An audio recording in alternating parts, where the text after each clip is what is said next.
Welcome to the weekly Edgecast. I'm Matt Lieber. And I'm Chelsea Dyer. Well, our top story this week, the FCC has announced that it's alright for news programs to use profanity during the course of a newscast. In light of this news, the following people can go fuck themselves and die. Dick DeVos, Mrs. DeVos, that guy who totally cut in the Starbucks line this morning. Ed White, Spartan Weekly staff writer Tom Castiglione. Yeah, Tom, you know what you did. And last but not least, my wife, and of course, Chelsea's new boyfriend. What? Nothing. Read the news. Some prominent Catholic groups are vocalizing their support of stem cell research against the beliefs of Catholic leaders. You know, you'd think they'd be cool with that. You know, the younger the better. Global warming is an important political issue this year. The Earth's temperature is at record highs that scientists say will change the face of the Earth forever. The good thing is there have been some very influential, informative movies made on the topic, Ice Age 1 and 2. Watch them, get informed, take action, and enjoy that delightful little sloth. Good times. So, the state news editorial on Election Day was titled, "Make a Difference, Vote or Shut Up." This quote by Lyndon B. Johnson was featured at the end. "The vote is the most powerful ever devised by man for breaking down injustice and destroying the terrible walls which imprison men because they are different from other men. See, that makes me not want to vote, since the most powerful instrument ever devised by man for breaking down injustice is a nuclear bomb, and at the very least, Chuck Norris." The top 20 finalists for the Spartan Idol competition performed at the MSU Ballroom on Friday. Apparently there was some trouble though, as a crowd of people started calling the finalists names like homo and queer. The situation reportedly only got worse when the crowd realized what they were there for. Nancy Pelosi will likely be named the new Speaker of the House of Representatives, which means that the House will now only be effective 24 days of the month. Ed Bradley, a 60 Minutes news correspondent, died this week of leukemia at the age of 65. To honor Bradley, they'll be hanging Andy Rooney's eyebrows at half-mast.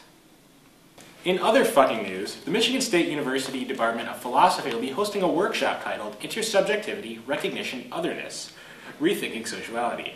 To sum up the event, basically what will happen is a group of professors will have a roaring roundtable discussion where various scholars will ask the question, why, for about 2.5 hours without actually answering the question. They'll then spend the next 4 hours discussing the best way to get a job when you have nothing but a philosophy degree.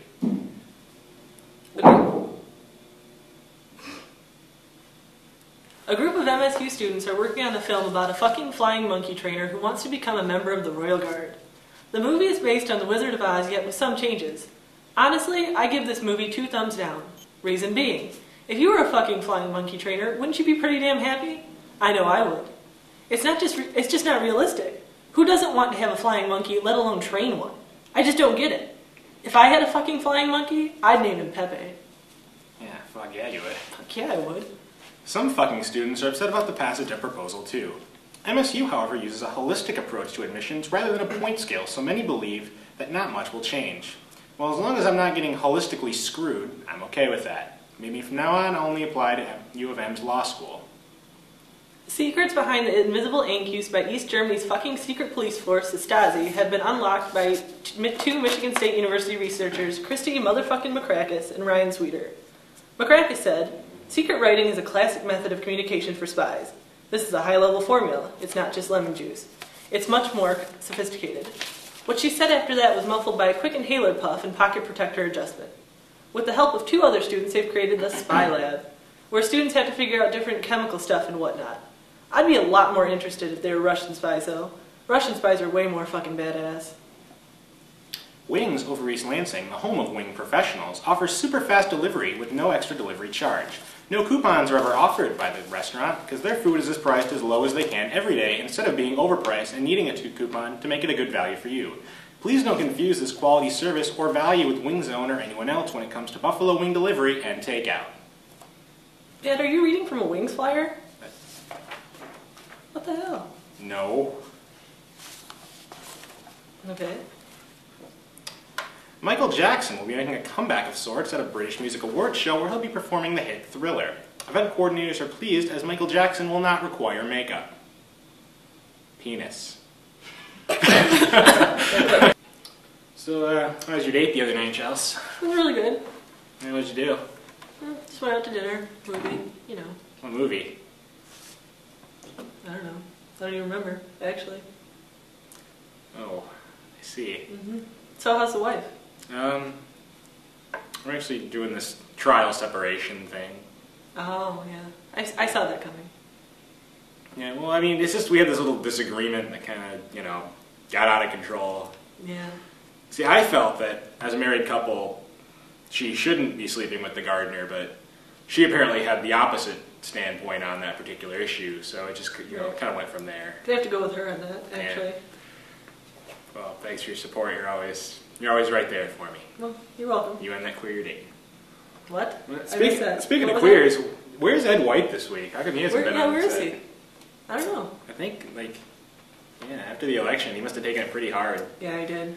Some of the crew, there were rumors that he went on some kind of boat trip with Haggard and, what was that guy's name, Foley? Some kind of spiritual journey to Bangkok. Oh, yeah. Yeah, good luck with Heard all that. Yeah, should be good times. Well, we'll have to call in our special, replacement correspondent, Philip Rodney Moon, to give his commentary on the election. Thank you, Matt.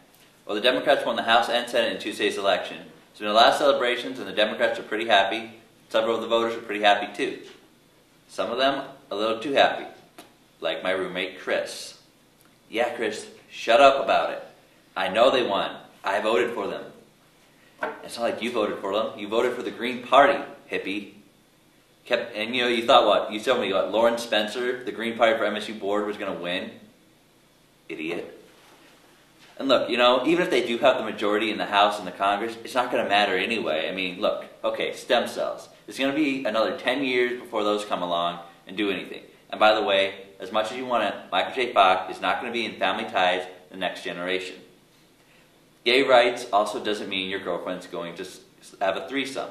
She hasn't even slept with you yet. They may raise the minimum wage, but guess what? You still work at Denny's. They might lower the interest rate on college loans, but guess what? You'll still be working at Denny's and paying off your art history degree. Good work there. Good choice.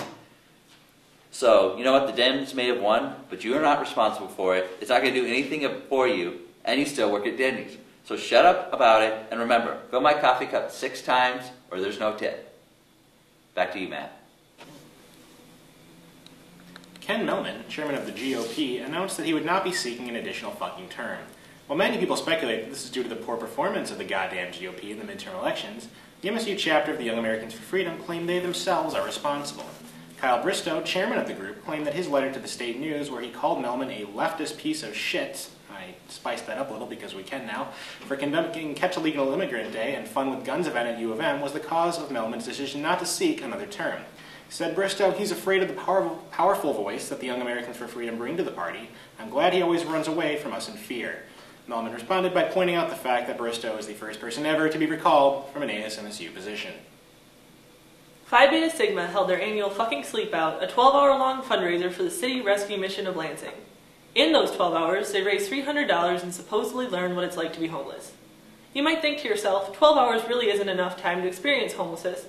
But many of the members already had hepatitis, so they contracted tuberculosis, then took turns beating the shit out of each other just to make the experience more motherfucking memorable. Well, that's it for the goddamn motherfucking piece of shit Edgecast this week. From Spartan Weekly, I'm Matt Lieber. And from fucking motherfucking shitbag crack whore SpartanEdge.com, I'm Chelsea Dyer. Spucking. Wow, Spucking. you're really... Yeah, fuck yeah I did. Spucking. I took it to another fucking level. I think you went too far with spucking, though. No, I brought it up. You had it here, I brought it here. Wow. Fuck Well, yeah. that's it for our spucking show this week. Spucking rule.